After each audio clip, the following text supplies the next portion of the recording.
Kegiatan unik berlangsung dalam ajang pameran bahan bangunan Renotop Building Expo 2025. Acara ini juga menyajikan talk show tentang parenting dengan tema seputar bullying pada anak. Penyelenggara Renotop Building Expo 2025 menggelar talk show bertema Pintar Emosi, Hebat Sosialisasi, Anak Anti-Bully. Dengan pembicara parenting family counselor Arman Harijanto, dan Eki trainer MBTI Coach Joshua Iwam Wahyudi. Acara digelar di Mini Atrium Mall Gandaria City, Jakarta Selatan, Sabtu, 29 November 2025, sore, di tengah-tengah area pameran bahan bangunan dan perlengkapan rumah tersebut.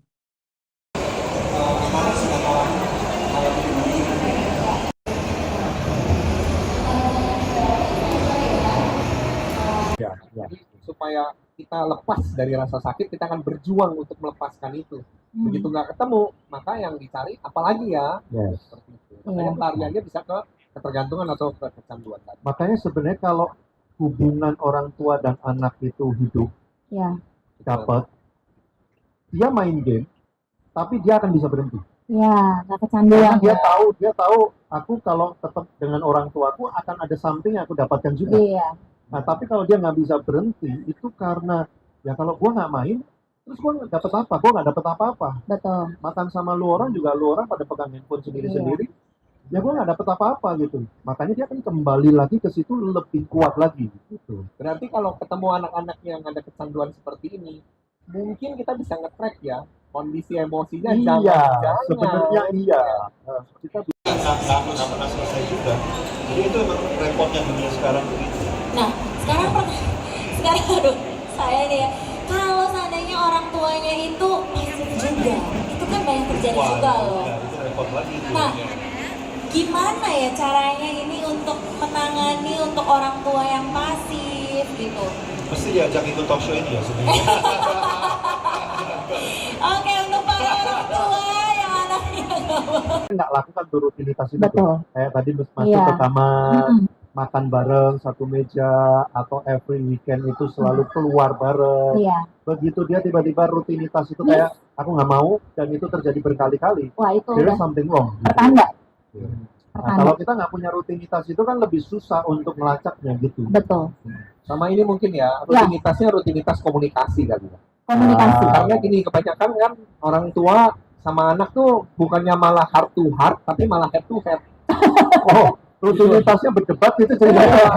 Ini ya, tangannya begini ya. Maksudnya head to head itu gini nih, seringkali orang tua nanyanya topikal, sekolah kamu gimana gitu, kamu berapa gitu. Tapi nggak pernah ditanya soal how you feel loh today, Iya. kamu gimana ya tadi di sekolah gitu, ada Itu rutinitas yang membosankan itu. Ya. iya memang, tapi anak-anak tuh perlu ditanya gitu kan secara berkala gitu kan, apa yang dia rasakan ya di sekolah, apa yang dia rasakan sama teman-temannya. Nah dulu tuh aku pernah ikut ya satu training gitu, Iya. itu malah disuruh gambar loh, disuruh gambar yang namanya friendship map. Iya. Jadi ini bagus sekali ya, jadi supaya orang tua tahu kondisi emosinya anak-anak. Anak-anak disuruh menggambar pertemanannya dia. Oh, Dan siapa teman? siapa aja Siapa temannya temannya. gitu kan. Nah, dia Siapa gambarnya. musuhnya? Nah, nanti bisa kelihatan dari garis-garis. Jadi kalau garisnya lurus teman akrab, Oke.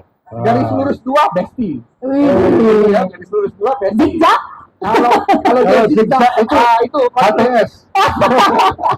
enggak itu maksudnya. Kalau pilihan itu nyaman, Soalnya dari tadi kita ngobrol dia Buka tutup terus ya. Itu smart toilet ya, kakak-kakak. kalau di Jepang itu kan ada anak. Oh itu ya. Terus ada lagunya. Oh, ini kayak aku. Ini ada hair dryer loh. Biasanya hair dryer di tangan. Ini hair dryernya di bawah. soalnya kalau suasana hati hangat kan enak ya ngobrolnya. Tapi kalau terlalu nyaman, saya khawatir dia nggak keluar-keluar. Bahaya gitu ya. Bahaya. Ya. Jadi ya secukupnya pas-pas lah sesuai kemampuan. Ya. Aku mau tanya terakhir dong.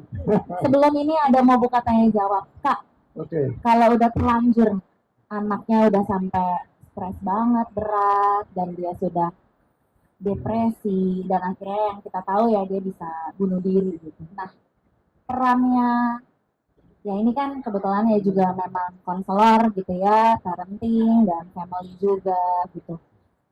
Ada sesuatu yang kita bisa lakukan nggak ya gitu, ya dari orang tua ataupun ya dari kita anak kita ini gitu loh, untuk gimana ya caranya, dimulai dari kita dulu kan ya, untuk kita membantu gitu loh. Ada nggak gimana tuh? Soalnya aku tuh benar-benar kayak kepikiran, ini anak kalau depresi apa yang harus kita lakukan gitu. Apa bawa ke konselor? Karena kan gini, kita orang tua kan juga terbatas ya Kak. Betul.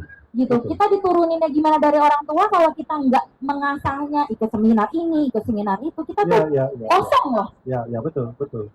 Nah itu saya mau banget gitu juga mendengar. Gimana? Kalau dari saya first thing-nya adalah hadir secara emosional maupun fisik. Semakin berat kasusnya, kehadiran fisik itu sebuah keharusan. Oke. Kadang-kadang kita berpikir kehadiran kartu kredit lebih penting gitu ya. Kan pokoknya yang penting emotionally apa segala macam aku penuhi. Tapi fisik gini, kalau case-nya tidak berat, kehadiran fisik masih bisa di-manage gitu ya. Dalam artian tidak terlalu intens. Tapi kalau itu sudah kayak depresi, dia bahkan punya kecenderungan bunuh diri, kita hadir secara fisik, dia tahu bahwa kita ada, itu menurut saya penting sekali tuh. Karena dari banyak orang yang konseling kepada saya yang sudah depresi dan punya keinginan bunuh diri, mereka ada orang saja, kadang-kadang merasa seperti seolah-olah sendiri. Apalagi kalau tidak ada siapapun, dia di kamar cuma sendirian. Ada orang saja dia merasa seperti tidak ada orang, apalagi kalau nggak ada orang beneran. Nah, jadi kalau dari saya nanti, ya Pak Arman pasti ada banyak. Aduh, dari Taiwan, jadi saya mau nanya lagi. Karena sekarang. Tapi sebenarnya idealnya adalah selalu semuanya itu datang dari orang tua. Jadi kalau kita pengen anak kita menjadi lebih baik, orang tua harus punya determinasi, aku harus menjadi lebih baik. Ya, jadi jangan berhenti, ya aku yang segini tapi anakku jadi lebih baik. Kita memang harus jadi lebih baik. Gitu. Oke, thank you Kak Iwan. Dari Kak Arman? Kalau dari saya, kepekaan penting ya.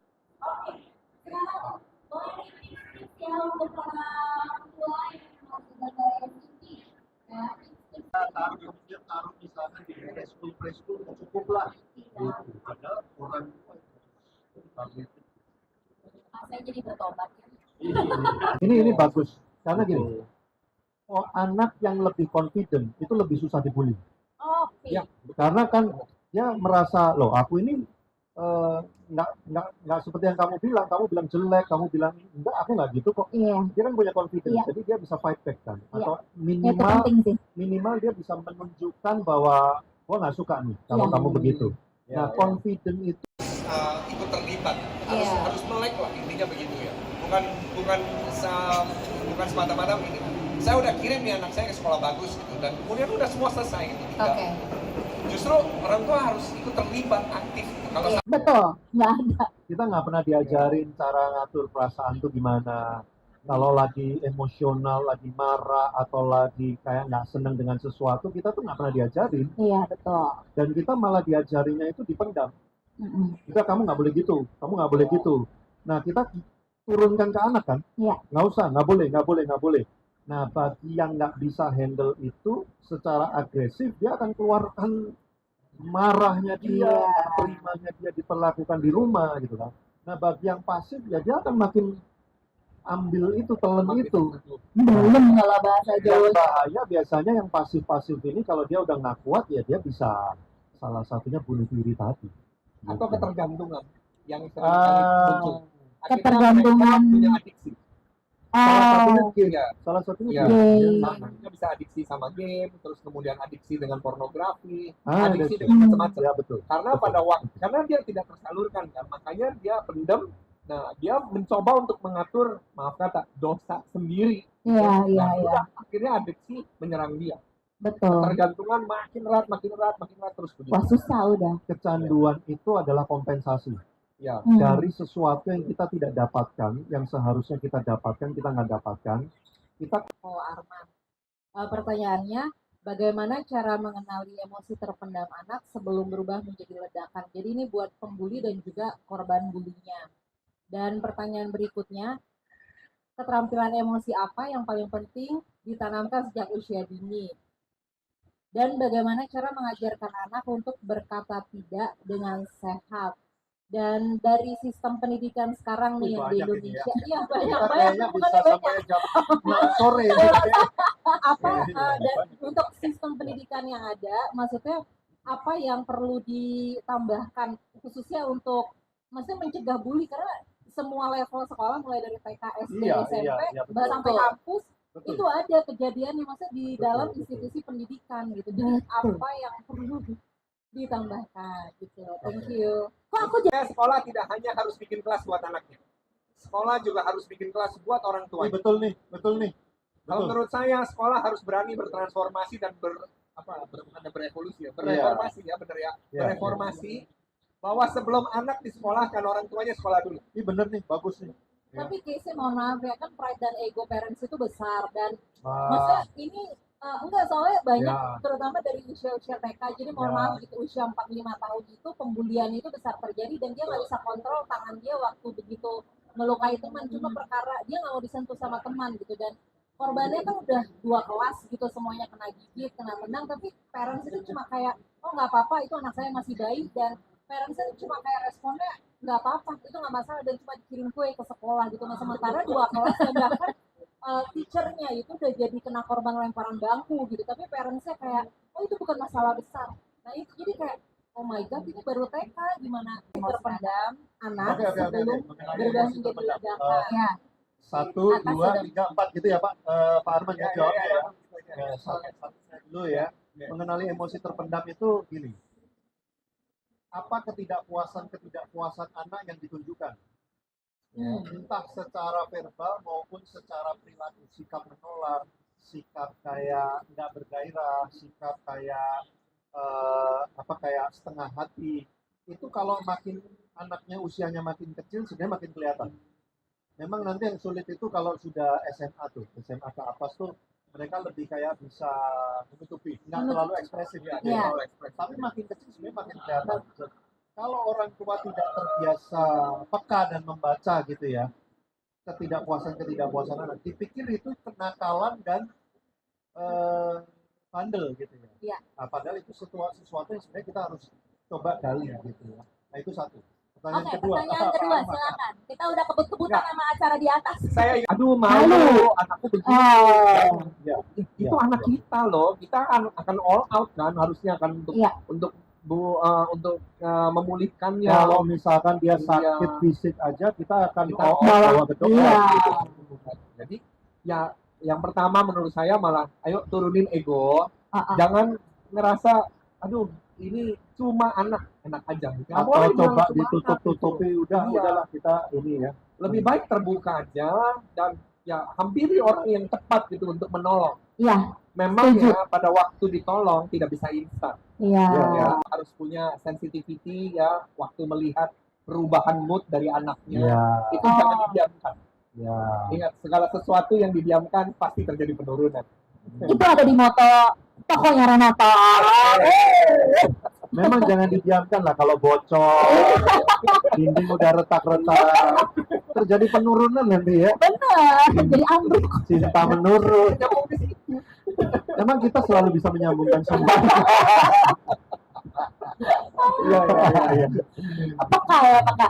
Nah ini ngomong-ngomong soal peka ya, kalau orang tuanya itu punya bonding dan engagement, aku yakin sih kalau anak Akan lebih peka. Ya. akan lebih peka. Contoh nih, anak aku sendiri ya, aku tiba-tiba dia di kamar terus. Malam biasanya ke kamar aku kok enggak. Itu tuh aku juga kok tumben ya gitu. Jadi memang pentingnya bonding dan engagement kita sama anak-anak sih. Itu penting banget. Ya. Berarti, Kalau yang agak gedean gimana Kak? Itu Oh. kayaknya lebih challenging yang agak Nah, gedean. kalau yang agak gedean itu Ya. mesti diajak bareng-bareng, jadi ada travel together. Saya pergi ke mall ya kan, kayak begini gitu kan. Nah pulang harus ada reviewnya, jangan cuma sekedar pulang capek taruh belanjaan udah selesai gitu. Oke. Nah, mesti ditanya, how you feel today? Gitu loh. Kamu gimana hari ini? Kamu seneng nggak? Waktu tadi pergi ke toko mainan, wah seru ya. Kamu akhirnya beli mainan yang ini kan? Kenapa kamu pilih Kenapa kamu itu? pilih yang ini? Gitu, kamu pilih yang ini. Mengeksplori itu, Jadi, Betul. anak-anak akan terbiasa untuk mengungkapkan Mengungkapkan perasaannya. Nah, jadi akhirnya dia merasa aku udah biasa ngobrol sama bapakku Papa. gitu ya. Jadi kalau ada something happen, dia kayak udah kebentuk jembatannya untuk ngomong gitu Iya, ya. betul. Termasuk tadi yang Kak Iwan tadi sampaikan kan, salah satu hal penting yang di dalam itu adalah fungsi kendali kan tadi. Iya. Ya. Nah, justru waktu di mall seperti ini gitu kan, anak-anak itu justru harus dikasih kesempatan untuk memilih. Betul, betul, Dikasih betul, kesempatan nih untuk betul. memilih gitu kan. Oke, nah ini